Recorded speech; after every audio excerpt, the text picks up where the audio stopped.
కృష్ణారావు గారు మరి ఇక్కడ మొత్తం కొల్లాపూర్ నియోజకవర్గంలో బీఆర్ఎస్ పార్టీ తరఫున నిలబడ్డటువంటి ఏ నాయకుడైనా సరే మరి వారి మీద కక్ష కట్టి చిన్నదైనా పెద్దోళ్ళైనా ఒక ఫేస్బుక్లో చిన్న పోస్ట్ పెట్టినా లేకపోతే ఏదైనా నిలబడి ప్రశ్నించినా ఏది అడిగినా కూడా కేసులు పెట్టి ఇబ్బంది పెడుతున్నటువంటి పరిస్థితి ఉన్నది.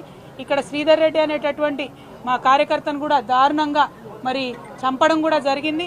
అయినప్పటికీ ముఖ్యమంత్రి సొంత జిల్లా అయిన జూపల్లి కృష్ణారావు గారు మంత్రివర్గంలో ఉన్నప్పటికీ కూడా పోలీసు వాళ్ళు ఆ కేసు మీద పురోగతి లేకపోవడం అన్నది చాలా దారుణం. అంటే కేవలం ప్రభుత్వానికి హంతకులకు కొమ్ముగాస్తున్నారు తప్పితే ప్రజల పక్షాన మీరు నిలబడలేరన్న విషయం ఇవాళ తెలుస్తూ ఉన్నది.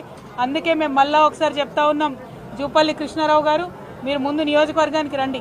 మీరు టూరిజం మంత్రి కాదు, టూరిస్ట్ మంత్రి లెక్క వ్యవహారం చేస్తున్నారు. అప్పుడో ఇప్పుడో వచ్చిపోవడు తప్పితే ఎప్పుడు వస్తలేరు నియోజకవర్గానికి. మీరు రైతులను ఆదుకుంటలేరు, విద్యార్థులను ఆదుకుంటలేరు, ఇతర పార్టీ నాయకులను మరి కక్ష కట్టినట్టుగా వారి మీద అత్యాచారాలకు ఆగడాలకు ఒడిగడుతున్నారు. ఇప్పుడు నేను దారిలో వస్తూ ఉంటే కూడా మన సాతాపూర్ ఊర్లో కూడా ఒక పరమేష్ అనేటటువంటి మా కార్యకర్తను కూడా నిన్న రాత్రి ఇవాళటి మీటింగ్ కోసం ఫ్లెక్సీలు కడుతుంటే దారుణంగా 50 మంది ఒక పిల్లగాని మీద దాడి చేసి దెబ్బలు తీసినటువంటి పరిస్థితి ఉన్నది. మరి ఇదేం రాజ్యం అయ్యా? ఎందుకు ఇట్లాంటి రాజ్యం? ఎందుకంత భయపడుతున్నారు మీరు? ప్రశ్నలకు భయపడితే ఎట్లా? మేము మీకు ఎదురొడ్డి ఉద్యమం చేసి నీతి నిజాయితీతో కొట్లాడి తెలంగాణ తీసుకొని రాలేదా?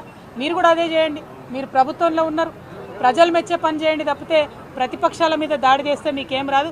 అందుకే మళ్ళీ ఇవాళ చెప్తా ఉన్నాం, ముఖ్యమంత్రి గారు మీ మహబూబ్ నగర్ ఉమ్మడి మహబూబ్నగర్ జిల్లా నుండే చెప్తా ఉన్నాం, ఖచ్చితంగా పింక్ బుక్ మెయింటైన్ చేస్తాం.